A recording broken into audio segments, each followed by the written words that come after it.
মা বলে ডাকে, মা তখন দৌড়ে এসে ছেলেকে বুকে টেনে লয়।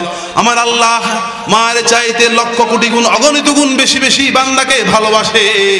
বান্দা যখন ভালোবাসার সুরে, মহব্বতের সুরে, ইশকের সুরে, প্রেমের সুরে আল্লাহকে আল্লাহ আল্লাহ বলে ডাকতে থাকে, আমার আল্লাহ রাব্বুল আলামিনের মহব্বতের দরিয়ার ঢেউ ওই বান্দার জন্য উথলিত হতে থাকে।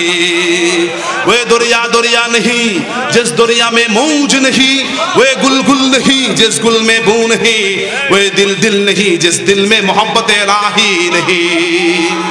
আল্লাহ পাকের বান্দাগণ নামাজ পড়লে বলে নামাজি, হজ করলে বলে হাজি, যাকাত দান করলে বলে যাকাত দানকারী, রোজা পালন করলে বলে রোজাদার। আমরা আল্লাহ পাকের জিকির করেছি, পবিত্র কোরআনের ভাষায় আমাদেরকে বলা হয়েছে জাকিরিন। যারা আল্লাহর জিকির করে তাদেরকে কি বলা হয়? সূরা আহজাবের 35 নম্বর আয়াতে আল্লাহ ঘোষণা দিয়েছেন, ইন্নাল মুসলিমিনা ওয়াল মুসলিমাতি ওয়াল মুমিনিনা ওয়াল মুমিনাতি ওয়াল কানিতিনা ওয়াল কানিতাতি। শেষ আল্লাহ বলেছেন ওয়াযাকিরিনাল্লাহা কাসীরান ওয়াযাকিরাতি আ'আদ্দাল্লাহু লাহুম মাগফিরাতান ওয়া আজরান আযীমা।